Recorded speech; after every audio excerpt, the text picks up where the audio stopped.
প্রতি বছরের পহেলা মে আমরা আন্তর্জাতিক শ্রমিক দিবস পালন করি। কি জন্য করি? আজ থেকে 1.5 শতাব্দী পূর্বে 1886 সালে আমেরিকার শিকাগো শহরে বঞ্চিত, অনাহারী, ক্ষুধার্ত, অধিকার বঞ্চিত, অন্নহীন, বস্ত্রহীন শ্রমিকেরা শিকাগোর রাজপথে কয়েকদিন ধরে আন্দোলন করছিল। সেই আন্দোলন দমাবার জন্য গুলি করে ফাঁসিতে ঝুলিয়ে অসংখ্য শ্রমিককে হত্যা করা হয়েছিল। তাদের কর্মঘণ্টা, ন্যায্য মজুরির দাবি আদায়ের মধ্য দিয়ে সেই শিকাগোর দিবসকে সারা দুনিয়ায় পহেলা মে আন্তর্জাতিক মে দিবস হিসেবে পালন করা হয়। সংগ্রামী ভাইরা আমার,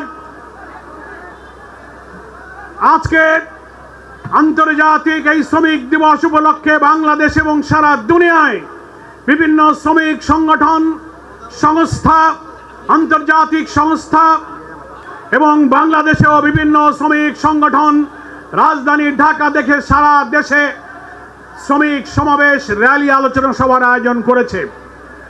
আমরা বাংলাদেশ শ্রমিক কল্যাণ ফেডারেশনের পক্ষ থেকে বাংলাদেশের শ্রমিক রাজনীতিতে ট্রেড ইউনিয়নের এক নতুন ধারা তৈরি করতে সক্ষম হয়েছি।